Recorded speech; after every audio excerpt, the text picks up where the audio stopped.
Altroz racer Indian market में launch हो चुका है और इसकी जो एक लौती कॉम्पिटिटर है वो है Hyundai i20 N-Line।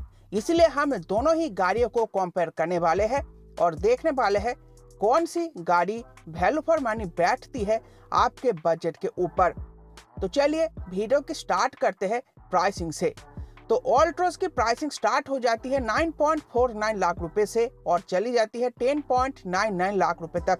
ये सिर्फ मैनुअल ट्रांसमिशन की प्राइसिंग है, जबकि i20 की प्राइसिंग शुरू हो जाती है 10 लाख रुपए से और चली जाती है 11.42 लाख रुपए तक। ये भी मैनुअल ट्रांसमिशन का ही प्राइसिंग है, लेकिन i20 में आपको ऑटोमेटिक का भी सपोर्ट मिल जाता है और उसकी प्राइसिंग स्टार्ट हो जाती है 11.15 लाख रुपए से और चली जाती है 12.52 लाख रुपए तक। अगर प्राइस डिफरेंस की बात करें तो 51,000 रुपए से लेकर 43,000 रुपए तक आपको डिफरेंस देखने में मिल जाता है। मतलब i20 आपको महंगी मिलती है और ऑल्ट्रोज आपको सस्ती मिलती है मैनुअल ट्रांसमिशन को लेकर। ऑल्ट्रोज में आपको कोई भी ऑटोमेटिक ट्रांसमिशन नहीं मिलता जो आपको i20 में मिल जाता है। अब चलिए दूसरी पैरामीटर की बात करते हैं जो कि है डायमेंशन। तो ऑल्ट्रोज की लेंथ रहेगी 3990 मिलीमीटर, i20 की रहेगी 3995 मिलीमीटर। विड्थ रहने वाली है 1755 मिलीमीटर, 1775 मिलीमीटर। हाइट रहने वाली है 1523 मिलीमीटर, 1505 मिलीमीटर। व्हील बेस रहने वाली है 2501 मिलीमीटर, 2580 मिलीमीटर। ग्राउंड क्लियरेंस रहेगी 165 मिलीमीटर, 170 मिलीमीटर। बूट बेस रहेगी 345 लीटर की, 311 लीटर की। टायर साइज रहेगी 185/60 R16 इंचेस की ऑल्ट्रोज में, 195/55 R16 इंचेस की i20 में।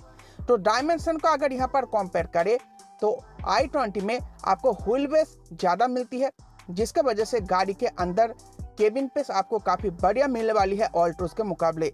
ग्राउंड क्लियरेंस भी आपको 5 मिलीमीटर ज़्यादा मिल जाती है, तो ऑल्ट्रोज के मुकाबले आपको ग्राउंड क्लियरेंस भी बेहतर मिलती है और टायर प्रोफाइल भी आपको बेहतर मिल जाती है i20 में ऑल्ट्रोज के मुकाबले। जबकि ऑल्ट्रोज में आपको बूट पेस ऑन पेपर थोड़ी ज़्यादा मिलती है i20 के मुकाबले। अब चलिए आगे बढ़ते हैं और बात करते हैं इंजन परफॉर्मेंस के बारे में। तो ऑल्ट्रोज में आपको मिल जाता है Nexon source 1.2 litre 3 cylinder Revotron turbocharged petrol engine जो 118 bhp के साथ 170 Nm टॉर्क जनरेट करता है। 6 स्पीड मैनुअल के साथ 18.5 kmpl का माइलेज इसमें क्लेम करा जाता है।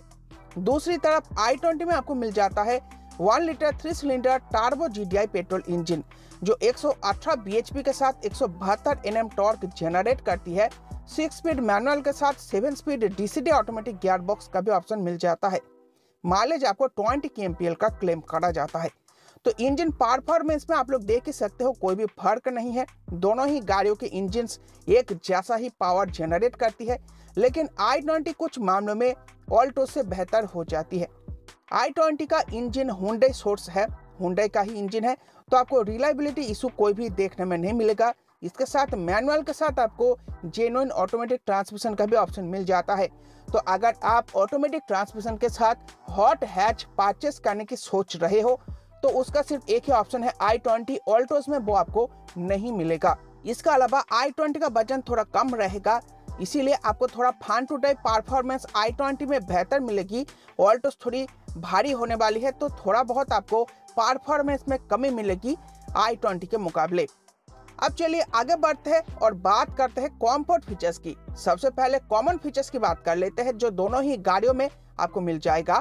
Projector headlamps and fog lamps, cruise control, voice assisted electric sunroof, automatic climate control, wireless charger, electric adjust and foldable ward vents, rear AC vents, leather wrapped steering wheel and gear knob, connected car features, 10.25 inch HD touch screen infotainment system, height adjustable driver seat और digital MID। अब चलिए उन features के बारे में बात कर लेते हैं जो सिर्फ आपको ऑल्ट्रोज में मिलेगी। Front ventilated seats, 8 premium speaker sound system, आपको i20 में 7 स्पीकर साउंड सिस्टम मिलता है बोस का, एयर प्यूरिफायर और रेन सेंसिंग वाइपर्स। अब i20 में मिलने वाले फीचर्स की बात कर लेते हैं।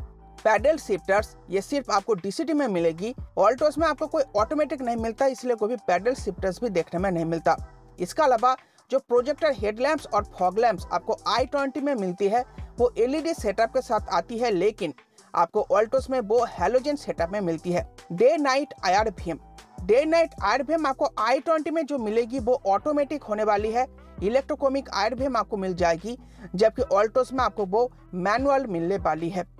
तो कंफर्ट फीचर को अगर यहाँ पर हम कंपेयर करें तो यहाँ पर भी कोई बहुत ज्यादा मेजर डिफरेंस आपको देखने में नहीं मिलता। आपको ज्यादातर फीचर दोनों ही गाड़ियों में मिल जाते हैं, लेकिन कुछ कुछ फीचर आपको i20 में मिल जाती है, जबकि कुछ कुछ फीचर आपको ऑल्टोस में मिल जाती है। जैसे कि i20 में आपको LED प्रोजेक्टर हेडलैम्प्स और फॉग लैम्प्स का सपोर्ट मिल जाता है, जिसके वजह से नाइट ड्राइविंग आपकी काफी अच्छी होने वाली है।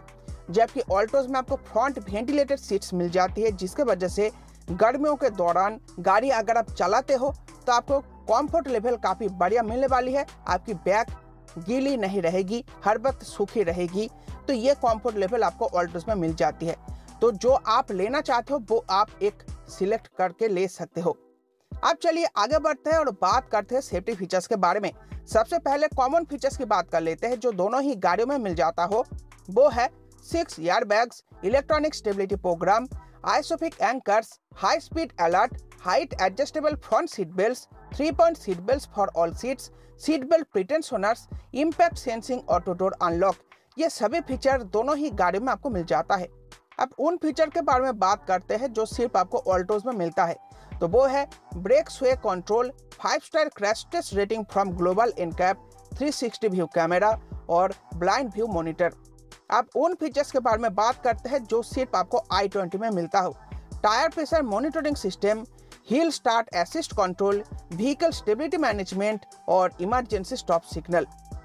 तो सेफ्टी फीचर को अगर यहाँ पर कंपेयर करें तो आप देख ही सकते हो दोनों ही गाड़ियों में भर भर के सेफ्टी फीचर कंपनी ऑफर कर देती है। लेकिन ऑल्टोस का क्रैश टेस्ट हुआ है और उसे 5-star की क्रैश टेस्ट रेटिंग मिली हुई है पुरानी नॉर्म्स के तहत।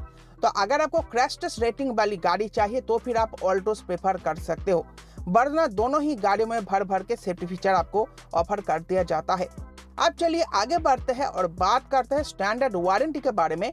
तो चाहे आप ऑल्टोस लो या फिर i20 लो, दोनों ही गाड़ियों में आपको 3 साल या फिर 1 लाख किलोमीटर का स्टैंडर्ड वारंटी कंपनी की तरफ से प्रोवाइड कर दिया जाता है। अब चलिए आगे बढ़ते हैं और बात करते हैं कंक्लूजन के बारे में। तो यहाँ पर आपको स्ट्रेट कट आंसर देने वाला हूँ। अगर आपको सेफ्टी चाहिए, आपने गाड़ी में 5-star क्रैश टेस्ट रेटेड वाली गाड़ी चाहते हो तो आप ऑल्टोस प्रेफर कर सकते हो। ऑल्टोस में 5-star रेटिंग के साथ साथ आपको थोड़ी कीमत भी कम चुकानी पड़ती है। लेकिन अगर आप एक रिलायबल प्रोडक्ट चाहते हो और ऑटोमेटिक ट्रांसमिशन चाहते हो तो फिर i20 को प्रेफर कर सकते हो। इसका अलावा थोड़ा फन टू ड्राइव और चाहते हो तो भी आप i20 को प्रेफर कर सकते हो। तो ये था वीडियो का निचोड़। आई होप आपको वीडियो पसंद आई होगी। वीडियो को लाइक करके जाना। Bye bye.